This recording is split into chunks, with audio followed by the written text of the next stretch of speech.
Era a vez da terapêutica. Simão Bacamarte, ativo e sagaz em descobrir enfermos, excedeu-se ainda na diligência e penetração com que principiou a tratá-los. Neste ponto, todos os cronistas estão de pleno acordo. O ilustre alienista faz curas pasmosas, que excitaram a mais viva admiração em Itaguaí. Com efeito, era difícil imaginar mais racional sistema terapêutico, estando os loucos divididos por classes segundo a perfeição moral que em cada um deles excedia as outras. Simão Bacamarte cuidou em atacar de frente as qualidades predominantes. Suponhamos um modesto. Ele aplicava a medicação que pudesse incutir-lhe o sentimento oposto, e não ia logo às doses máximas. Graduava-as, conforme o estado, a idade, o temperamento, a posição social do enfermo. Às vezes, bastava uma casaca, uma fita, uma cabeleira, uma bengala para restituir a razão ao alienado. Em outros casos, a moléstia era mais rebelde. E recorria então aos anéis brilhantes, às distinções honoríficas, etc. Houve um doente poeta que resistiu a tudo. Simão Bacamarte começava a desesperar da cura, quando teve a ideia de mandar correr a matraca para o fim de o apregoar como um rival de Garção e de Píndaro. Foi um santo remédio, contava a mãe do infeliz a uma comadre. Foi um santo remédio.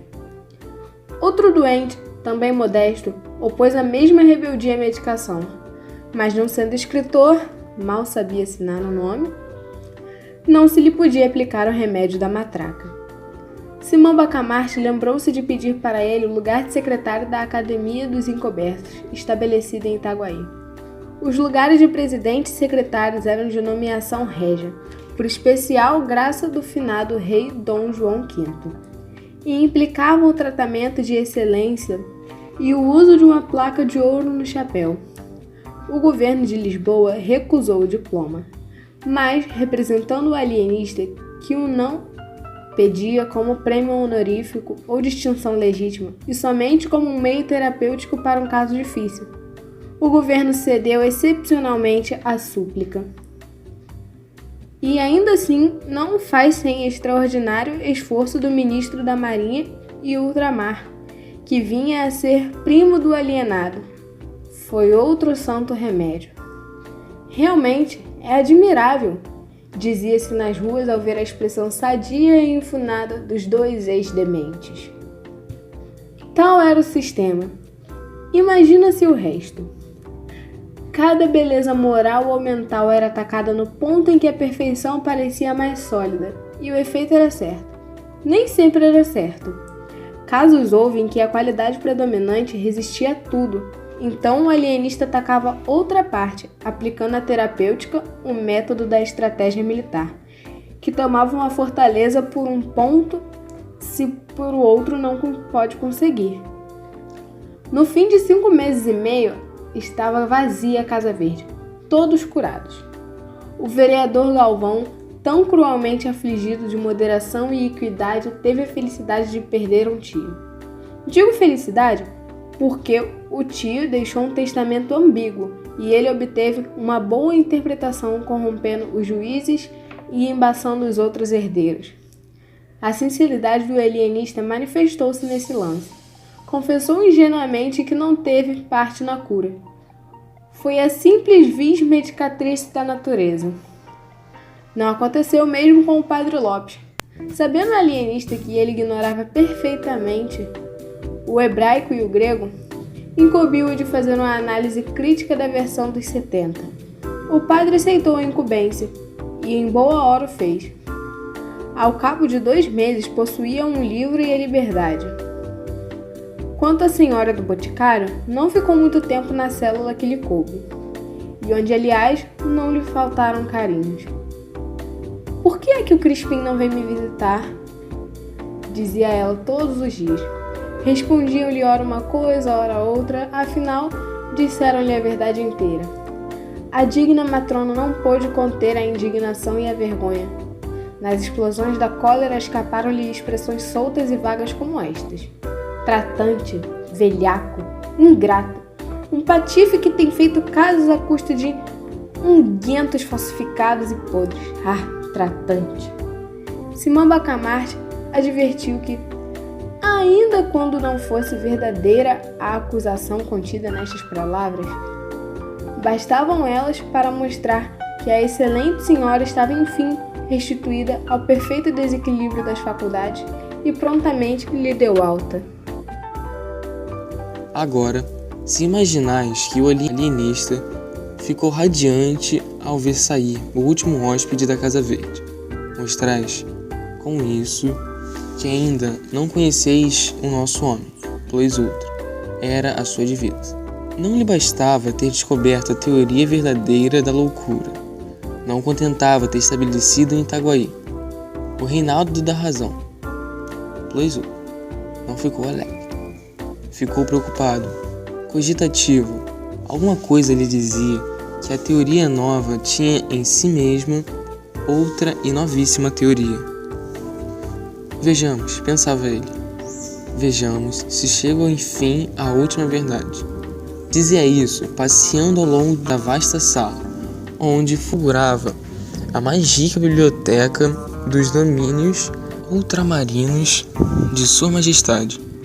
Um amplo chambre de damasco, preso à cintura por um cordão de seda, com borlas de ouro, presente de uma faculdade, de uma universidade, envolvia o corpo majestoso e austero do ilustre alienista. A cabeleira cobria-lhe uma extensa e nobre calva adquirida nas cogitações cotidianas da ciência. Os pés, não delgados e femininos, não graúdos mariolas, mas passavam de simples e modestos latão. Veja a diferença. Só se lhe notava luxo naquilo que era de origem científica, o que propriamente vida dele trazia a cor da moderação e singeleza, virtudes tão ajustadas à pessoa de um sábio. Era assim que ele ia, o grande alienista, de cabo a outro da vasta biblioteca, metido em si mesmo, estranho a todas as coisas que não fossem o tenebroso. O problema da patologia cerebral súbito parou em pé diante de uma janela, com o cotovelo esquerdo apoiado na mão direita aberta e o queixo na mão esquerda fechada.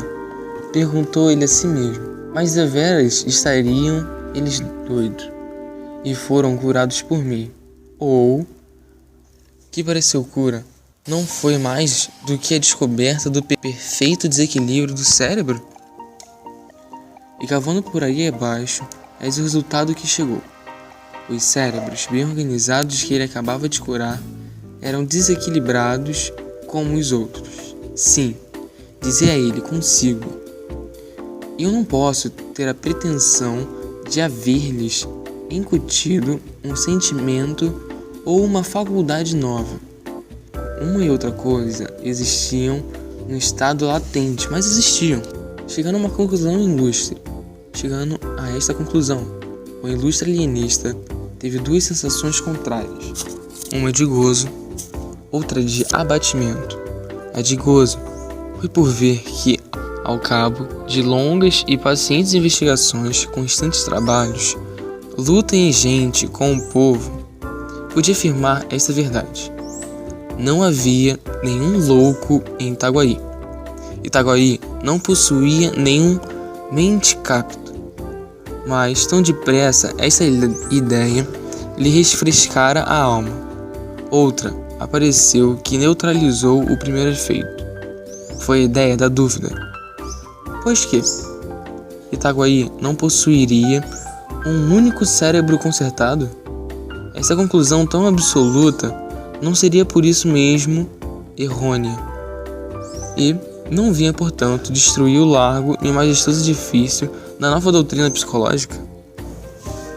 A expressão do egregio Simão Bacamarte é definida pelos cronistas itaguaenses como uma das mais medonhas tempestades morais que têm desabado sobre o homem. Mas as tempestades só atraem os fracos. Os fortes enrijam-se contra eles e fitam o trovão. 20 minutos depois, alumiou-se a fisionomia do alienista de uma suave claridade. Sim, há de ser isto, pensou ele. Isso é isto. Simão Bacamarte achou em si os característicos do perfeito equilíbrio mental e moral. Pareceu-lhe que possuía a sagacidade, a paciência, a perseverança, a tolerância, a veracidade, o vigor mental, a lealdade, todas as qualidades, enfim, que podem formar, acabando um mentacapto. Duvidou logo. É certo, e chegou mesmo a concluir que era ilusão. Mas sendo um homem prudente, resolveu convocar um conselho de amigos, a quem a interrogou com franqueza. A opinião foi afirmativa. Nenhum defeito? Nenhum, disse o coro da assembleia. Nenhum vício? Nada. Tudo perfeito? Tudo. Não, impossível, bradou o alienista. Digo que sinto em mim essa superioridade que acabo de ver definir com tanta magnificência a simpatia a que vos faz falar. Estudo-me, e nada acho que justifique os excessos da vossa bondade. A assembleia insistiu. A alienista resistiu. Finalmente o Padre Lopes explicou tudo com este conceito digno de um observador. Sabe a razão por que não vê suas elevadas qualidades, que aliás todos nós admiramos? É porque ainda temos qualidades que realçam as outras. A modéstia. Era decisivo. Simão Bacamarte curvou a cabeça juntamente alegre e triste, e ainda mais alegre do que triste. Ato contínuo, recolheu-se à Casa Verde, em vão a mulher e os amigos que lhe disseram que ficasse, que estava perfeitamente são e equilibrado. Nem rogos, nem sugestões, nem lágrimas o detiveram um só instante. A questão é científica, dizia ele. Trata-se de uma doutrina nova, cujo primeiro exemplo sou eu. Reúno em mim mesmo a teoria e a prática. Simão, Simão, meu amor, disse a esposa com o rosto lavado em lágrimas. Mas o ilustre médico, com os olhos acessos da convicção científica, trancou os ouvidos à saudade da mulher e brandamente a repeliu.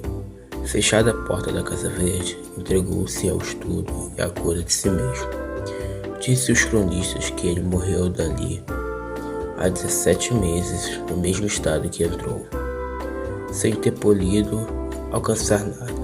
Alguns chegaram ao ponto de cogitar que nunca houve outro louco além dele em Itajaí. Mas essa opinião fundada em um boato que correu desde que o alienista expirou. Não tem outra prova senão um boato. E o boato duvidoso. Pois é, atribuído ao Padre Lopes, que com tanto fogo realçará as qualidades do grande homem. Seja como for, efetuou-se o enterro com muita pompa e rara solenidade.